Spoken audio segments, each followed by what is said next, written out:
कुल जमाती हुर्रियत कॉन्फ्रेंस ने अफसोस का इजहार किया है कि नरेंद्र मोदी की क़यादत में फस्ताई भारतीय हुकूमत महबूस हुर्रियत कायदीन को अपने मादर वतन पर भारत के गैर कानूनी कब्जे को चैलेंज करने पर इंतकाम का निशाना बना रही है। हुर्रियत कॉन्फ्रेंस ने श्रीनगर से जारी एक बयान में हुर्रियत रहनुमाओं मुसरत आलम भट्ट, शबीर अहमद शाह, मोहम्मद यासीन मलिक, आसिया अंद्राबी, नईम अहमद खान, अल्ताफ अहमद शाह, अयाज मोहम्मद अकबर, पीर सैफुल्ला, राजा मेराजुद्दीन कलवाल, फारूक अहमद डार और शाहिदुल इस्लाम की मुसलसल गैर कानूनी नजरबंदी की शदीद मजम्मत की। बयान में कहा गया है कि जेल में मुनासिब तबी सहूलत और मेयारी गुज़ा समेत बुनियादी सहूलियात की अदम दस्तियाबी की वजह से नजरबंद रहनुमाओं की सेहत को बहुत ज्यादा नुकसान पहुँच रहा है। उन्होंने कहा कि बदतरीन भारतीय मजालिम भी हुर्रियत रहनुमाओं को अपने जायज मकसद के हुसूल के लिए जद्दोजहद से बाज रखने में नाकाम रहे हैं और वो जारी तहरीक आज़ादी को इसके मुंतकी अंजाम तक पहुँचाने के लिए पुरअज़म हैं। डेमोक्रेटिक फ्रीडम पार्टी ने श्रीनगर से जारी एक बयान में कहा है कि तंजीम के चेयरमैन शबीर अहमद शाह मुसलसल गैर कानूनी नजरबंदी का अज़्म हिम्मत के साथ सामना करके भारतीय कब्जे के खिलाफ मज़ाहमत की एक नई तारीख रकम कर रहे हैं। बयान में कहा गया है कि शबीर अहमद शाह अब तक मजमूई तौर पर 36 बरस भारतीय जेलों और उकूबत खानों में गुजार चुके हैं।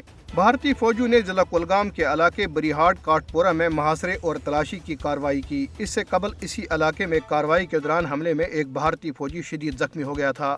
मकबूजा कश्मीर में सिविल सोसाइटी के अरकान ने कहा है कि गुज़िश्ता 33 बरसों में हिरासत के दौरान लापता होने वाले कश्मीरियों के अहल खाना शदीद इज़्तिराब और परेशानी का शिकार है और ये मामला एक खुली बहस का मुतकाजी है। सिविल सोसाइटी के अरकान ने ये बात श्रीनगर, पुलवामा, इस्लामाबाद, कुलगाम और दीगर अजला में लापता अफराद के लवाहिकीन से मुलाकात के बाद एक बयान में कही। याद रहे कि भारतीय फौजियों, पैरामिलिट्री और पुलिस एहलकारों ने 1989 से अब तक 10,000 से जायद बेगुनाह कश्मीरी नौजवानों को जेर हिरासत लापता कर दिया है। सिविल सोसाइटी के अरकान ने कहा है कि पुलिस के पास इन नौजवानों के बारे में वाज़ेह रिकॉर्ड मौजूद है जिन्हें भारतीय फौजियों ने गुज़िश्ता 33 वर्षों के दौरान गिरफ्तार किया। लापता अफराद के वालिदैन अपने प्यारों के बारे में जानना चाहते हैं कि वो जिंदा हैं या फिर दौरान हिरासत शहीद किए जा चुके हैं। वालिदैन का कहना है कि अगर उनके प्यारे शहीद कर दिए गए हैं तो लवाहिकीन को कम अज कम उनकी कब्रें दिखाई जाए। सिविल सोसाइटी के अरकान ने अक़वाम मुत्तहिदा और इंसानी हुकूक के आलमी इदारों पर जोर दिया कि वो लापता कश्मीरियों के बारे में मालूमात की फराहमी के हवाले से उनके अहल खाना की मदद करें।